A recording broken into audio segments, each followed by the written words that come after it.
It's Wednesday, August 7th, and I'm your host, Paula Hersey. On today's show, it's all about the water. August is National Water Quality Month. From cyanobacteria to PFAS and everything in between, our segments today are meant to educate and inform our residents and visitors about the town of Barnstable's commitment to water quality. Now for a look at municipal and legislative notes. The Hyannis Water System announced the construction of a new water filtration building at the Mahar Treatment Plant. The $12 million upgrade to the water system was recommended in the 2016 final conceptual design report and confirmed in the 2017 pilot test report. In addition to meeting new stricter federal and state regulations for the emerging contaminants PFAS and dioxin, the project will remove manganese and iron. Stay tuned to Channel 18. We'll be at the groundbreaking this week and we'll have more on this project in the coming week. Cyanobacteria are aquatic and photosynthetic. That is, they live in the water and can manufacture their own food. Because they are bacteria, they are quite small and usually unicellular, though they often grow in colonies large enough to see. They have the distinction of being the oldest known fossils, more than 3.5 billion years old, in fact. It may surprise you then to know that cyanobacteria are still around. They are one of the largest and most important groups of bacteria on the earth. But when cyanobacteria overproduce, the blue-green algae found in some of our lakes and ponds can be harmful to our pets and sometimes us. Channel 18 tagged along with Karen Malchus Benjamin, Barnstable Coastal Health Resource Coordinator, to Levels Pond and back to the lab to learn more.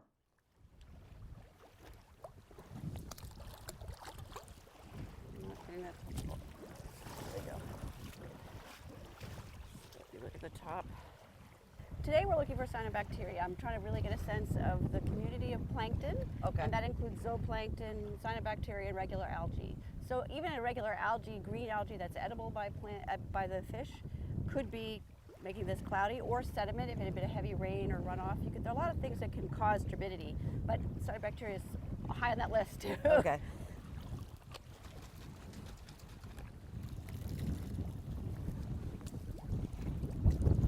This is more a biological approach.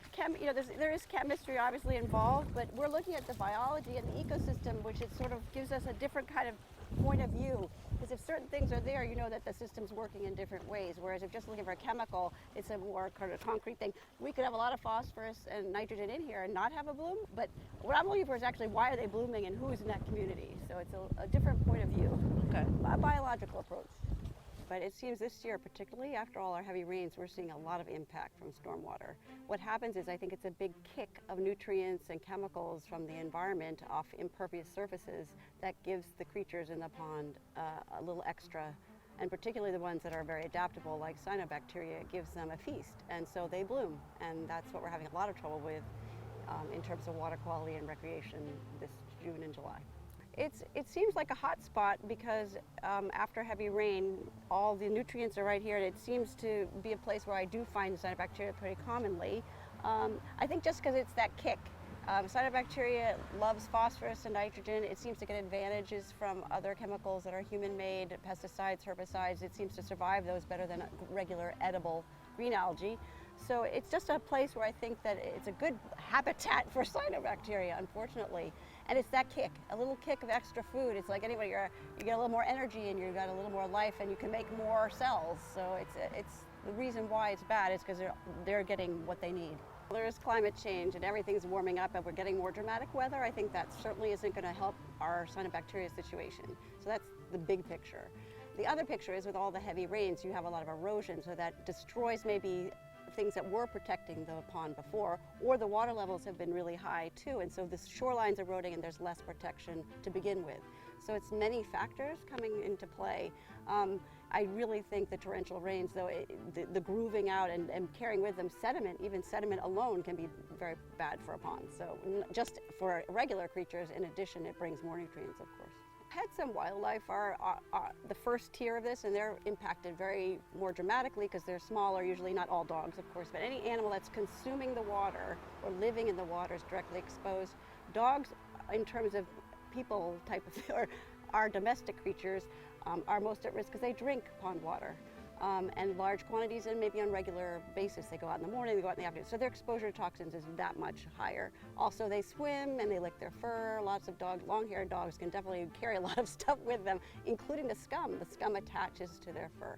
So the exposure for smaller creatures, dogs in particular, is a really big concern, and maybe partly why a lot of these notifications haven't gone out in the past. It wasn't a human health issue, but it's definitely part of the spectrum, and it's a clue as to what's coming in the future for all of us, kind of Boeing. So. Yeah.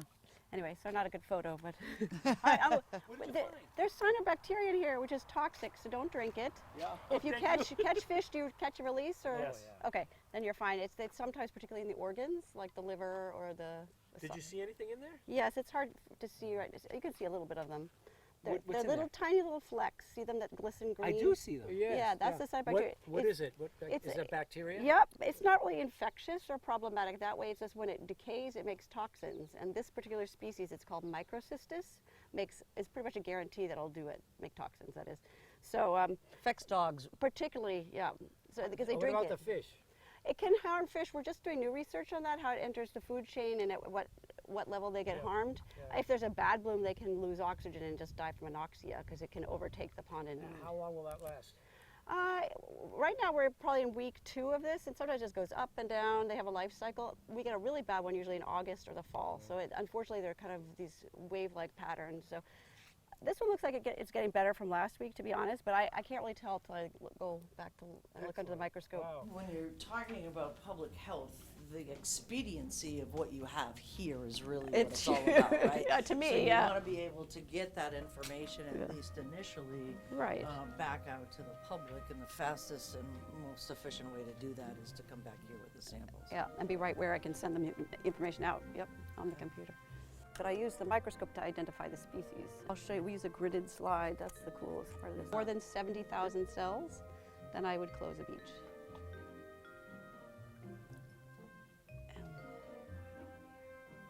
Not so much yet, but that doesn't mean it's not there. Yeah, lots of that. This is just from the, I didn't do any filtering. That's today. Yeah. Remember you saw them, you're like, oh yeah, I see those little flecks. That's what they're colonies. Oh boys. But a lot of the dense colonies, yeah, what makes me nervous is that these can, number one, double. Okay. And that's the other thing I calculate. I do the fluorometry from last week to this week and figure out how much change there is, because if it's really changing quickly, then the bloom is coming even more, but I think we're already getting close to that. We have an alert list so people can get direct emails from the health division. That's one strategy. We have it posted on the web page, and there's a new cyno map through the APCC, the Association to Preserve Cape Cod, where you can click on different ponds all over the Cape to see if they've been tested and or what their status is. So that's a very helpful tool if you're not just staying in Barnstable. But also look at beaches. The beaches, any public beach or permitted beach, which could be an association beach, will be posted if there's any problem. Do a lot of ponds in Barnstable. There are 182. We can't do all of them, and some of them are not really relevant to do. So we have like a top tier of 13 ponds and a total of probably 40 that we do look at. The top tier gets weekly monitoring for sure, no question. The second tier gets bi-weekly. If they have a problem, we bump them up to weekly, and so forth and so on. So there's some ponds we only get to monthly, and if there's no problem, we leave them at the monthly level. Otherwise, you kind of move up this chain of command, as it were, or a triage chain. And it's a way of, with small resources, to try to solve a big problem.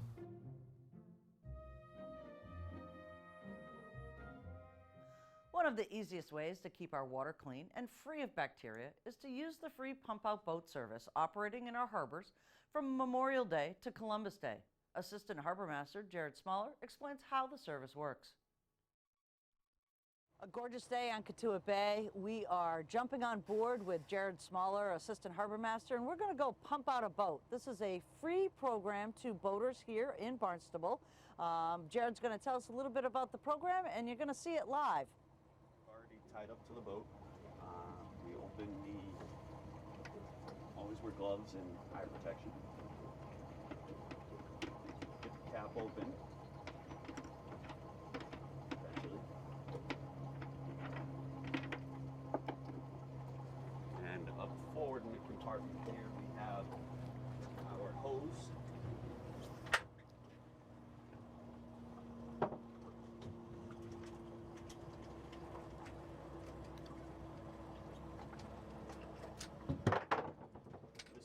a fully electric pump, as does the other one in Phoenix.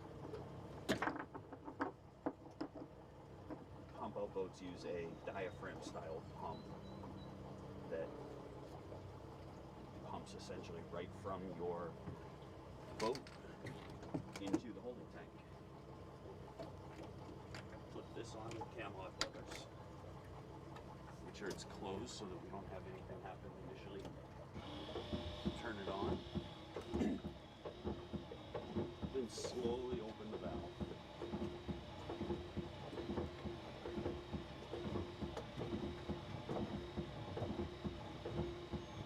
And you sit here and there's a sight glass that shows what's coming through. And right now there's actually not too much in this boat. So right now it's just cycling through what it's got there. So that's pretty much done. If the tank on this boat was full, it would probably take about 90 seconds to 2 minutes for it to pump it all the way out. Close the lever before we open anything else up so that we don't discharge anything elsewhere that we don't want it to be. Slowly take it off.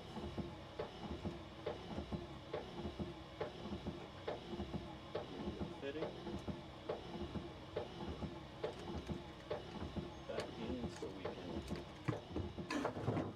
flush some water through.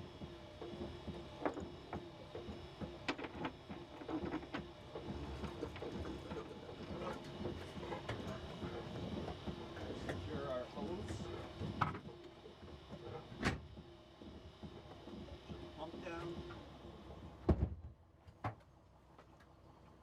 That's essentially how the pump out goes. Nice and quick and clean. As you can see, there's nothing that leaks out. It's a completely sealed system. And the final step that we do is we leave a business card on board that does have all of the information for the pump out program. They have our phone number and the email address for the pump out program, so if you need service. And we put the date and the time and who pumped your boat. So when these people come back on board, they can see that their pump out was done and their boat's all set and the holding tank is ready for the weekend. How important is it for the environment to do this on a regular basis and not get your tanks too full? The tanks are they're a sealed tank, so unless you have a failure in the tank, there's not going to be any leakage for the most part. It's a good service because A, it's free and funded through state and federal grants, but it's also just our environment. I mean, the water is a huge resource here in the town of Barnstable in many ways, recreationally and commercially. Right over all through this area is a huge shellfishing area that the last thing we want to do is be pumping sewage into it. It leads to norovirus and all kinds of other things. Right. And it affects the ecosystem and what we are as a town and as a region. Right. And I know that we're here at the Katuitt town dock, but where else is this service available? This service is available townwide. We have a boat here that services primarily the 3 Bay area of Katuitt Bay, North Bay, and West Bay. And we also travel to Hyannis to offload. And then we will also stop in East Bay if we need to. We do have one regular customer over in East Bay. And then we also have another boat that's in Hyannis that services the Lewis Bay and Hyannisport area. And that boat can come over here. This is a busier area because it is larger for us. Sure. That boat can come over here if we had a really busy day that needs to supplement. And then we have 2 shoreside facilities in Hyannis, both at Bismore Park. And then we have another shoreside facility in Barnstable Harbor because there just isn't as many boats. There aren't as many boats that need pump outs over there. Right. So the shoreside facility works well for us. Okay. And the actual ability for people to, call and email on a busy weekend, what's kind of the time frame for folks? Should they, kind of anticipate getting the pump out or? Yes. It's always better if you can anticipate and plan ahead for it. That gives us the opportunity for any weather issues. Yesterday it was really windy that if we wanted to do this yesterday, I would have tried to reschedule because it was just too windy. Right. We definitely don't want to cause damage to a customer's boat, to our boats. We don't want to get anybody hurt. there's too many opportunities for bad things to happen if it's a really poor weather day. Wind and lightning are our biggest deterrents to being able to do this. Okay. But it also allows for staffing changes and other things that may come up that need to take a priority. So we would like a few days notice if possible, but when we're out here on the weekends, that's what we're out here to do.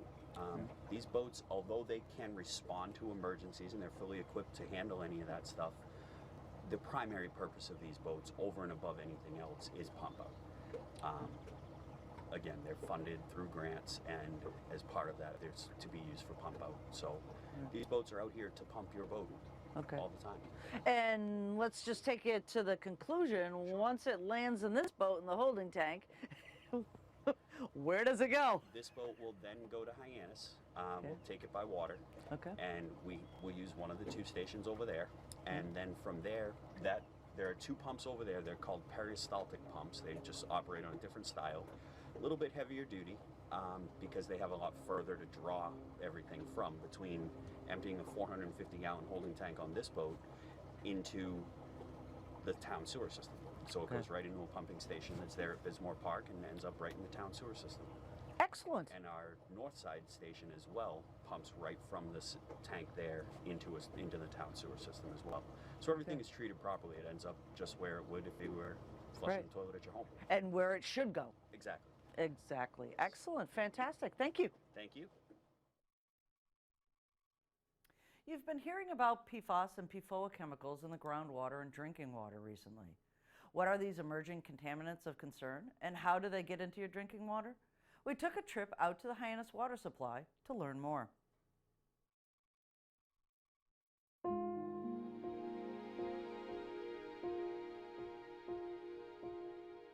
Emerging contaminants are contaminants that we don't have any regulation for and that are new. We haven't really tested before for them, and sometimes the testing needs to happen at such a low level that the laboratory equipment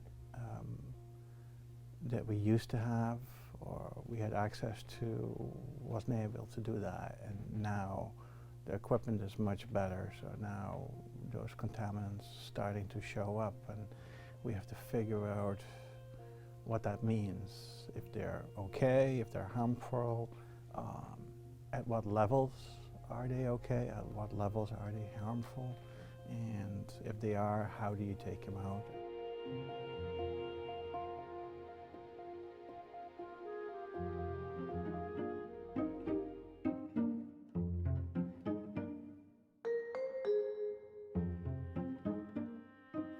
There's 2 things.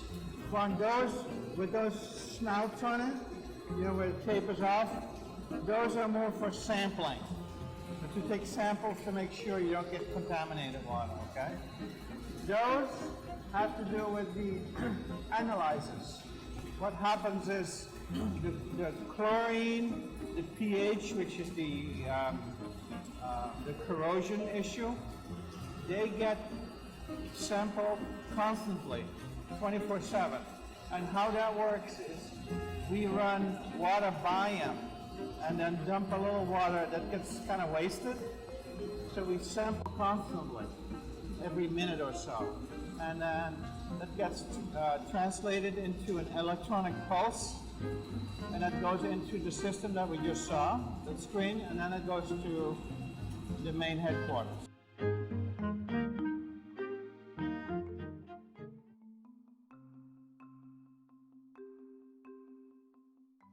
PFAS is basically a group of chemicals, there's like a couple of hundred of them, with all different, very long, difficult chemical names.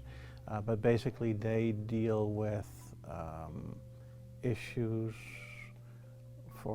they are in firefighting foams, they're on Gore-Tex, they're basically dealing with making materials waterproof, so they repel water, and these chemicals are one of the many emerging contaminants, and we're finding out now that these chemicals can be harmful. At what levels and for who is being right now researched. At this moment, we're looking at 6 PFASs, and at this moment there's an ORSG out, and it's like a health standard for Massachusetts that is 70 parts per trillion, and they're talking about going down to 20, but it hasn't happened yet. So what we're trying to do here in Hyannis is to deal with this issue and to position ourselves with pumping out of certain wells and testing so that we can be under 20 as much as we can. Complicating the issue is because we're in a pretty urban environment and our wells are, that we do have wells that are contaminated above that level, especially Mary Dunn. There's 3 wells there that were impacted by the Fire Training Academy, and the filtration systems were installed in those wells with activated carbon in them. And after we run the water through those, we get a non-detect, so that water is good after we treat it.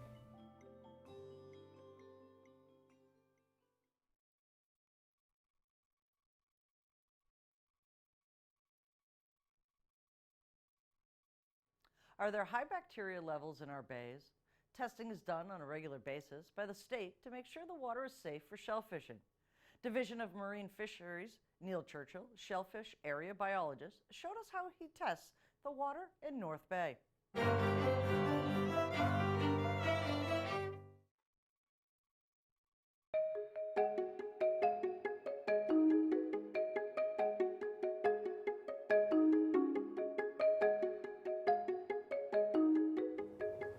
Why don't we start, Neil, Station 4, and we'll do 11.5, and that'll be part of the Katuitt. And then we'll hit North Bay. All right. And then we'll drop everybody off at Bridge Street.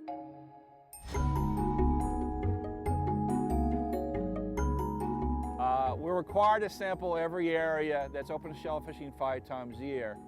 And we do it on adverse conditions where we go out and sample it in the outgoing tide or after rainfall events.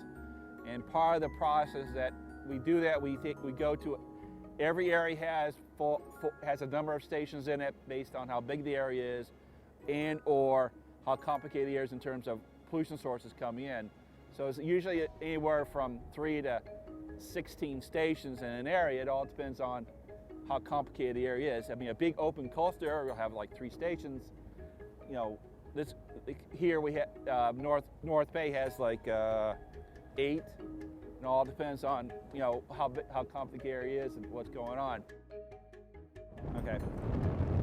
Inside the bottles are sterile because we autoclave. What you want to do when we get to the station, take off the cap. Don't touch inside the cap inside the bottle. And you hold the bottle so the open side down, go down at least a foot, invert it like that, let all the air come out, bring it back up to the surface, pour off the top edge, and then cap it. The reason we do that is that you get down below the surface, so you avoid any surface scum at all. Bring it back up, and you pour it off, so in case you got some by mistake, you pour it off. You cap it, you pour off 1 inch, that way when we get back to the lab, there's enough airspace. When the lab technician gets to it, they can use it to help shake it up, to stir it before, because it sits in the cooler for like a couple hours, so everything that's settled in the bottle settles at the bottom. So you want to get a good sample, so you shake it out before you do the process. And we try to do it with the towns because it's a cooperative effort from them. It's also easier for me to come down and meet Tom, jump in his boat, go out and do it, and then bring my own boat down, launch it, and have to bring a second person. Since we're both out, in case we see something, we both see at the same time. That way, when he goes back to his boss and says, this is what I saw, we need to fix it, I go back to my boss and tell them that we saw a problem, needs to be fixed. That way it's double, it's that way you have two eyewitnesses to anything. if we have a clean water, it means you can take clean shellfishing. The shellfish that you eat is nice and clean and safe to eat. Also, you know, some people feel that if the water around their property is cleaner, it's nice and clean, it's worth more. So that's a public perception, but basically it's required that if you want an area to be open to shellfishing, we have to test it.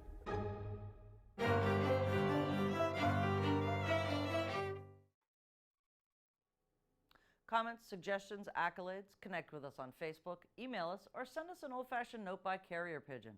Channel 18 works. For you. I'm Paula Hersey, and thank you for watching Barnstable Today.